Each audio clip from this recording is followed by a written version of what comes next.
This is WWE superstar Drew McIntyre, and you're listening to the WWE Podcast. The champ is the one that everybody wants, me. It's going to WrestleMania. Claymore! Austin 316 says I just whipped your ass. This is my iron. You're going to acknowledge me. Good morning, good afternoon, good evening, hello, whatever time it is with you and wherever you are. Thank you for downloading this SmackDown review as part of the WWE Podcast. As always, it's an absolute pleasure to have you listening along. I'm Amanda, your host of the SmackDown review. Well, for a change, my predictions weren't too far off the chamber, and wow, what a show. I would say the best PLE in a long time. Jade Cargill's return was brilliant. The way she went for Naomi and Bianca's reaction locked in the pod was just awesome. As you know, I was hoping for a heel Naomi, so this is really, really great stuff. The Bianca win is okay, I guess. I was looking forward to seeing her and Rhea, but with Rhea dropping the belt, which, what was the point of that, by the way? I am not excited to see Io and Bianca and hoping that this gets made into a triple threat. Tag match was good as expected. Trish did an admirable job as hometown legend and made sure that Tiffy got so over, even letting Tiffy get the pin at the end of the match. The non-sanctioned KO versus Sammy match was brutal as hell, as we expected. The barbed wire chair part was pretty tough to watch. KO with the win, I guess, as expected. We got our Randy return. And I think that this has set up a brilliant match, hopefully for Mania. KO looked genuinely nervous when Randy's music hit, and Randy so nearly got the punt on him. So that's something to look forward to. The men's chamber match was great too. Cena obviously getting the win, but in the process, Drew getting eliminated first, adding to his utter crazy, I'm sure. Seth screwed Punk, leading us to that amazing promo on Raw, and giving us the cage match at Madison Square Garden next week. That leaves the question, what's the plan for Punk at Mania? And also, no one's talking about Roman. Finally brings us to that last segment with Cody and Rock. And I think it's been more than well covered. It's been talked to death on all platforms, so I don't think I need to tell you what happened. But safe to say, pleased that Cody turned down The Rock and literally told him to F off, which was great. A very unexpected turn of language. The Cena turn, well, that was a brutal beatdown. I'm intrigued to see heel Cena and how they play this out over time to Mania. Cena versus Cody with Rock in his corner. I wonder what wild stipulations we will get as Rock tries to ensure the Cena victory. And are we getting the Cena record title reign? Or are we getting a Cody against all odds win? Whatever it is, it's fun. Still no sign of Becky and her return, and the time is ticking down for her to get a storyline in time for Mania. I guess if we don't see her soon, maybe she'll get saved for the Raw after Mania. Anyway, let's get to our main event and review the SmackDown that aired on March the 7th from Philadelphia. So we start off with Joe Tess telling us how much is yet to be revealed, which is intriguing and a brilliant hook for this evening's show. Tonight we've got LA Knight versus Shinsuke for the US title. We've also got Strowman versus Solo, and we've got Drew versus Jimmy. And on his way in, we get a deranged Drew attacking Priest, asking him what he thought was going to happen. And we start off the show proper with a full recap of Chamber.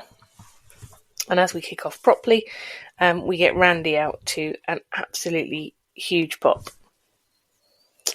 Randy has the mic, but the crowd are going crazy for him. His entrance till his first word on the mic was literally felt like hours. He finally gets round to talking, and he says that a lot of crazy stuff has happened since he has been gone, but even in the last week, even more crazy. He says ever since he started in the business, John Cena has been on top. but now he's just a bottom for Rock, giving a whole new meaning to rock bottom, which I thought was hilarious. And I love Randy getting a really good dig in on Cena and The Rock. He says that his career has mirrored John Cena, and he considered him as a friend, as the same as he did with KO. He says he's got a lot in common with KO, in that they've both done vile things in their time to get the job done for the business. He says he respects KO the wrestler, but it's KO the man he has a huge problem with. He says KO's veins run with jealousy, and he takes what KO did to Cody as an example of KO being jealous of the title. He says KO and Sami have gone round and round for years, but at Chamber, KO tried to end Sami's career, and he thinks that's because Sami has become a much bigger star than KO, and KO's jealous. Randy says KO dropped him on the head because he was trying to protect his friend. He says that everyone in the back's dream in the back is to headline Mania, which KO has done twice, once with the absolute legend that is Stone Cold. And he says this proves that KO is never satisfied and never happy. Now at this point he looks down the barrel of the camera and says that he promised himself when he came back from his spinal fusion that he wouldn't get peed off anymore with anybody, but KO managed to do it. He says the voices in his head are back, and they told him to punt KO in the head so hard that even his family wouldn't recognise him.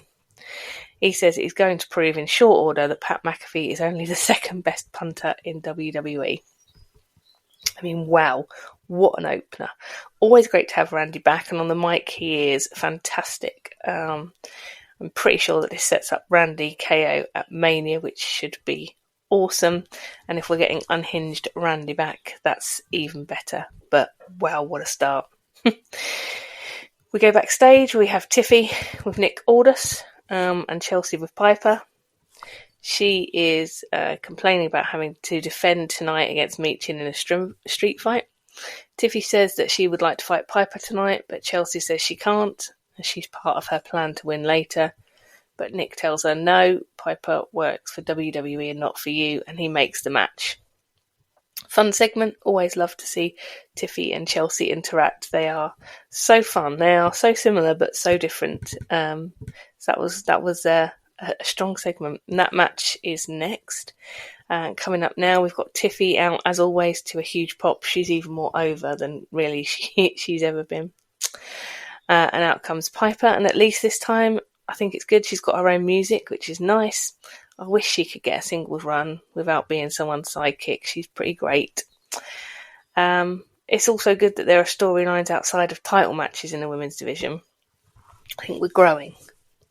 As this match kicks off, we have a display of Tiffy's gymnastic prowess and similarly a display of Piper's power. Piper chucks Tiffy out of the ring and follows up with a version of the suicide dive that looked kind of gnarly and actually looked like it did quite hurt. And then we get Tiffy making a fight back with some great moves as always and gets a close cover. Tiffy hits a moonsault and gets another close cover, but we've then got Piper with a powerful spinning boss man, which looked awesome. She gets a cover on Tiffy. But she kicks out, and then we move to the finish of this match as Piper misses a move from the top. Tiffy takes advantage, hits the prettiest moonsault again, this time successfully getting the cover for the win. As Tiffy celebrates, Charlotte appears to massive boos from the crowd, it has to be said, attacking Tiffy from behind, putting her in a figure four leg lock. Charlotte sucks. I know we have to build this match, and I guess the point is to make Charlotte look evil and strong, placing her firmly as the heel. Hope we don't just get repeated Tiffany beatdowns for the next 6 weeks. That will be a lot. We now go backstage to Nick Aldis, or as we know him, Oblivion the Gladiator, who tells us that it's now officially March, and he wants to demonstrate the madness that is the tag team division. And he goes on to use a pen on a whiteboard to illustrate the history of the recent tag team division shenanigans. And he says his solution is next week the Profits will get a title shot that they deserve over DIY. And tonight, in the meantime, the remaining teams will fight out in a triple threat match to determine the number one contenders. Wade on comms says this is the solution to calm down the tag team division. Well, let's see about that.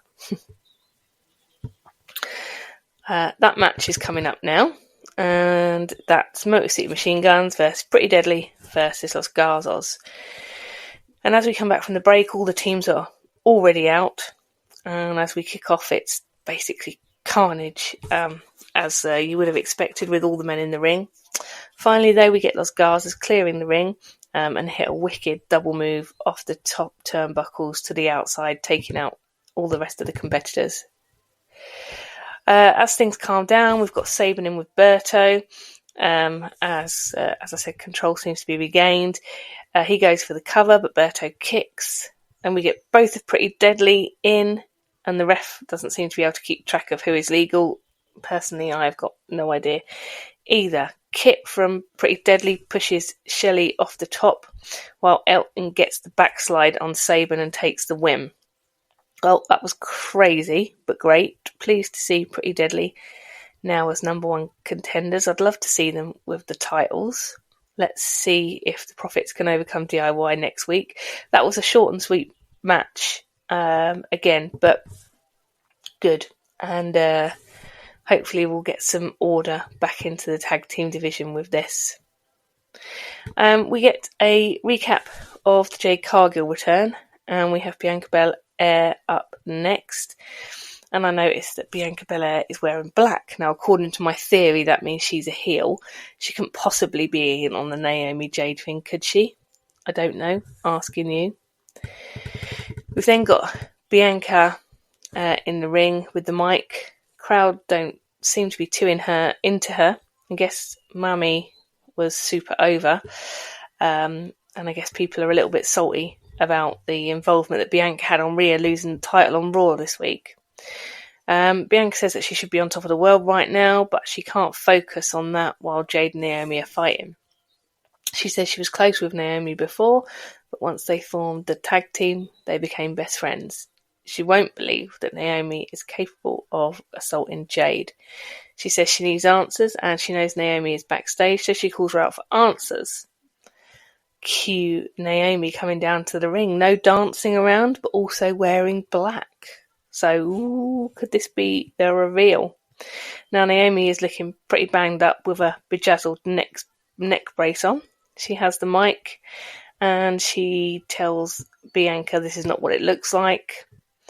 She says you need to understand what is going on. She says when Jade was taken out, who was there? Bianca asks her directly if it was her who attacked Jade. Naomi says this is all noise. They need to focus on Bianca's match at Mania and getting their tag team titles back. But Bianca says no. She needs an answer. Naomi says she thinks Jade has been piggybacking off Bianca the whole time, and that she, Naomi, has been forced to watch Jade's success off the back of Bianca's excellence, while Naomi is pushed to one side to fight for herself and on her own. They start to shout at each other, and Bianca stops and asks again, is it a yes or no? Naomi is crying actual tears, and then she says that she did it. She says she did it for Bianca, and she did it for them. Bianca says it hurt so much because she loves her, and right now she can't even look at her. She says we are done. Naomi having a meltdown in the ring, basically saying that she did it for her, and the truth is she should have pushed Jade harder and sooner. She calls Bianca an ungrateful bitch, and then behind Bianca on the big screen we see a car arriving, and it's Jade, and she's wearing white, a test for my theory. So Jade makes her way straight to the ring, and when I say she's wearing white which looks like it's got splatters of blood all over it, which is kind of weird.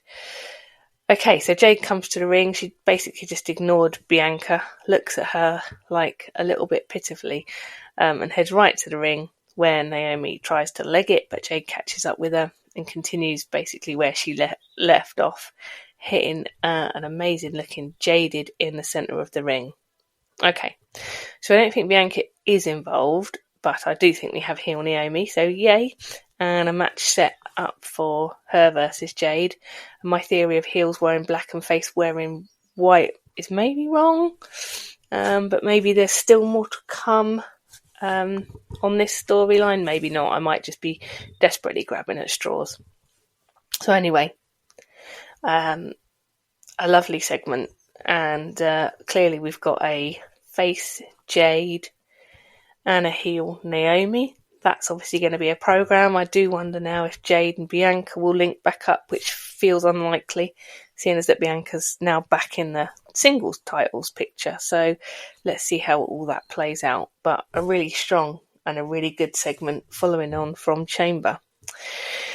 So we get another reminder of Elimination Chamber, and we see Drew backstage. Byron asks him about the attack on Damian Priest and how it was unprovoked. He says it wasn't unprovoked. Damian stole his opportunity to go to Mania, and now all he has left to give is violence, starting tonight with Jimmy. Eek. Drew grew his beard out a bit long, true sign he's descending into proper madness. Next up, we've got Strowman versus Solo, but before that we get told the next entrant into the 2025 Hall of Fame is Lex Luger. And we've got Byron backstage with Flair asking why she attacked her. Charlotte says the division has gone a bit soft, and now she's back, she needs to remind people of the fact that she's the queen. B-Fab, yes, B-Fab, random, comes in and says, I know you didn't just talk down the division, and says, we don't want your legacy, we want our own. No one wants to bow down to you anymore. Charlotte says, you and me next week in Barcelona. And then she says, ciao, which is Italian, not Spanish. But I guess it's kind of nearby. A ringing indictment of the US education system. Anyway, so that's on for next week in Barcelona, which is in Spain. Close, but not in Italy. So we get this match kicks off. This is Strowman versus Solo. And we get Solo getting mullered early on, but manages to sidestep a running attack from Strowman on the outside. And he goes flying into the steps back in the ring. And somehow Solo, quite amazingly, manages to get Strowman up for the Samoan drop, which is pretty impressive. Strowman on the attack after Solo took far too long admiring himself and hits the Strowman Express on the outside. Strowman hits the slam and surely has the win in the bag, but Tama Tonga interrupts the pin and gets beat down for his trouble. As Fatu comes out, the two stare off across the ring and the crowd going absolutely mad for Fatu. They meet in the middle and start fighting. They take it outside, where Fatu has the upper hand. They brawl through the crowd. Strowman chokeslams Fatu off the production box through a table, which looks pretty awesome. I guess the match here was okay. The feature was the brawl after between Fatu and Strowman, surely setting up some kind of no-holds-barred match or something similar. And Fatu just won't stay down. He got up quite quickly after that move, and I think that's going to be the point. I guess we are officially done with Solo being any kind of leader or major player here, and this felt like a passing of the torch officially to Fatu to take the reins. And I don't know what the plan is for Solo going forward, and I'm not particularly bothered, to be honest. I'm very into Fatu at the moment. Now backstage to Byron, who has LA Knight, and he says tonight it's Shinsuke versus Knight one-on-one. Tonight will be the rebirth of his title reign. He's dealt with it all, and tonight is his night. Now, Knight's promo, which I haven't gone into in great detail there, but that was the gist of, was especially patriotic, and I guess that's a direct response to the frosty reception the US recently got in Toronto and Canada. This past weekend, Pat McAfee seemed genuinely upset that the national anthem got booed. He mentioned it repeatedly all evening, so I guess this is the all-American patriotic response to that. Anyway, to Chelsea and Piper backstage, and Piper looks pretty banged up. Chelsea is telling her that she will need her for the match tonight. Zelina wishes her good luck and says it doesn't matter who has the title, she is coming for it next, whoever holds it. So out comes Chelsea, and she's dressed as Cactus Jack. She's even got a really cool t-shirt on, which I'm so going to have a look at the WWE shop to see if that's available. It's like a tribute t-shirt with Chelsea, but it's in Cactus Jack style. So Wade and Joe remind us that Meechin's background is extreme, and she's basically done a lot of training in Philly, which is the home of ECW. And on her way out to the ring, she brings out all kinds of weapons, such as chainmail and dustbins, kendo sticks, crowbars. So first off, we get Chelsea getting slammed back first into some chains in the ring. Meechin biting Chelsea's fingers, which is kind of gross. Meechin with a table, so obviously the crowd go off the chart for that. But Chelsea attacks her and puts it back under, which brings boos. Chelsea somehow managed to tie Meechin's hands together with a rope and is in control, trying to strangle her with the rope. And both women then toying with the crowd, asking if they want the table, but this time Piper gets involved, stopping Meechin getting the table. Chelsea up top and hits Shane O'Mac style coast to coast, hitting a drop kick into the bin and into Meechin's head, which was really seriously impressive. And we then get B-Fab out to even things up. She chases off Piper. We then get Meechin smashing Chelsea with a kendo stick, and then returns the favour, kicking the bin in her face in the corner. We finally get the table in the ring, and Meechin hits Eat the Feet onto the table. And Meechin goes through, looking like Meechin is on for the win, but then out of nowhere, we get a hooded figure appear and kick Meechin in the face, then chucking Chelsea back in the ring, who goes for the cover and gets the win to retain the title. We then see that it's Alba Fire, suited and booted, clearly part of Chelsea's gang now, so clearly that's the plan. Now Isla Dawn is released, another Chelsea lackey. So this is fine. Wonder how Piper and Alba will coexist, or will they not at all? And is this a run back of what we've recently seen with the Candice Tiffy angle with Nia? And one of them, probably Piper, hopefully ends up getting forced out, and hopefully that's how we get Piper's single run. Backstage, we've got Santos telling Los Garzas off for losing the opportunity to be number one contenders earlier. And as they all go off, Berto's left behind, and Andrade comes along and asks Berto why is he putting up with that from Santos. So sowing some dissent, potentially within Legado del Fantasma, and what will happen with Berto. Next up, we hear from Cody, and out he comes, and he's sporting a right shiner, looking a bit shell-shocked. The crowd are chanting, Cena sucks. Cody still manages to ask what we want to talk about, but to be honest, he seems all business tonight. He says it's obvious it was the most watched moment in WWE history, which is pretty impressive. If you think back about some of the moments we've had in WWE history, for that to be the most watched, that's pretty awesome. He says he didn't know what to say to his kid when she asked what happened to his face, and he ended up telling her that he ran into a wall. The Rock, every time he gets mentioned, also getting massive boos, along with Travis Scott. And Cody says that he drove Cena around for 2 years. He was his hero, and he was trying to sponge up all the knowledge he could from him. He says one day he will tell his daughter the truth, that Cena sold out and gave up. He says Cena owes it to everyone at home and in the arena tonight and around the world. Why? He says there's no justification for what he has done. And Cody says he knows he's talking to the world right now, but for people in the room, he says that Philly was the one place that his father was afraid to perform, but Cody never shared that fear, as he always had a good time here. He says last year at Mania, Cena pointed at the title and told him that it gets heavier every day. He says that he doesn't think it does. He knows Cena is watching, and he is holding it above his head, and at Mania, Cena clearly wants some, so he should come get some.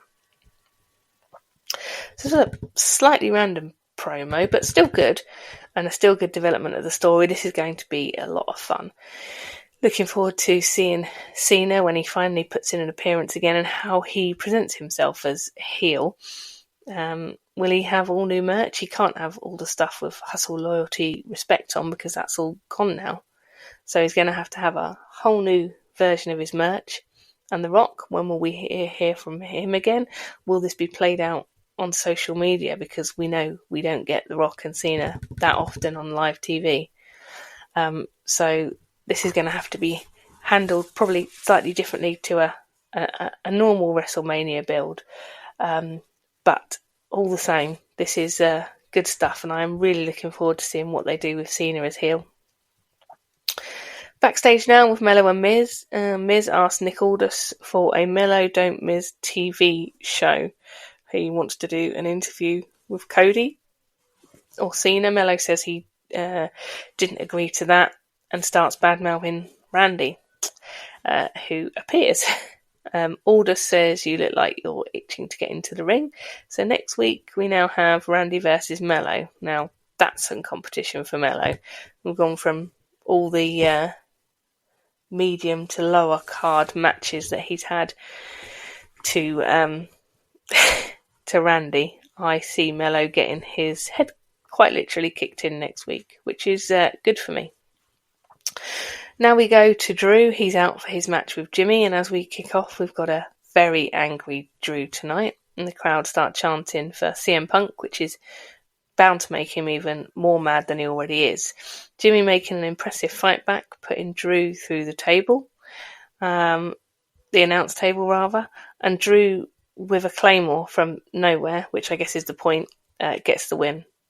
Short and sweet, I guess, not a massive surprise for Drew to get the win. I wonder what's next for him. As Drew is about to get back into the ring and give Jimmy some more, Damian Priest comes from the back and returns the favour from earlier. So I guess that answers my question, what's next for Drew? I guess it's going to be Priest, which is cool, really building on their stuff all the way back to the cash-in on Drew when Priest was Send Your Money in the Bank. There's a whole bunch of history that the story can be based on, so that should be a really fun program. Really looking forward to seeing that. And Priest says, "I'm going to come after you every single week," which signposts us exactly in that direction too. We now get a promo from DIY who are with Byron backstage, and they say the tag division is on fire, but the best in the world is DIY and everyone knows it. They say next week the Street Profits dream is dead, and they're now going to hold a moment of silence for them. They're really pushing this moment of silence thing, which obviously every week is roundly ignored by crowd commentators and everyone else. But actually quite looking forward to that match. I think it will be really good. Looking forward to next week's show as a total. So now we've got the main event, and we've got the men's US title match, which is LA Knight versus Shinsuke Nakamura. And we kick off, and it's pretty much even Stevens. Crowd, as expected, very much behind Knight. Shinsuke in charge earlier on with some pretty cool looking moves. You can't say that Shinsuke isn't brilliant in the ring. He really is. But Knight with a fight back flies through the ropes with a big baseball slide. And now both guys back in the ring. Shinsuke on top. Unfortunately, the crowd have gone very quiet. But Knight rallies with a swinging neckbreaker and a massive elbow. Shinsuke looking for Kinshasa, but is intercepted by a clothesline from Knight, and Knight up top with his flying elbow. He then goes for the BFT, but Shinsuke escapes. He then tries to get himself DQ'd, but fails. And Shinsuke hits the mist, but gets the ref, taking him out of commission. Knight then gets the cover on Shinsuke and would have had the 3 count, but there's no ref. And with the ref out of the way, Shinsuke goes to use the chair again, but is blocked by Knight, who this time manages to get a BFT on the chair and gets the cover. And we think again he's going to get the 3 count to no avail, but another ref runs in who makes the 3 count. And we've got a new US champ. Knight is champ again. And that's brilliant. Very, very happy to see Knight get a second run, and hopefully he'll take the title into Mania. This was a good match, and Shinsuke is a great heel and a perfect foil for Knight, who is so over.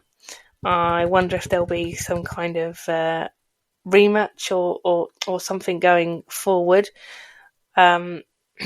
But really pleased to see Knight get a second go at the championship, and I think it's nice that this week we've had a massive shock title change on Raw, and then that was matched on our show on SmackDown with another big title change for the US champ. So I think it's good that we're being fed a lot of title matches on our live TV, and we are actually getting some title changes, which is great to see. As we've been reminded all night, obviously we now have WWE going on a European tour. We're in Barcelona, Spain next week. I thought tonight's show was really, really good. As expected, a really strong follow-up to Chamber, which, as I said before, was completely awesome, and Triple H absolutely knocking it out of the park with a great PLE, following up with a great Raw and a great SmackDown.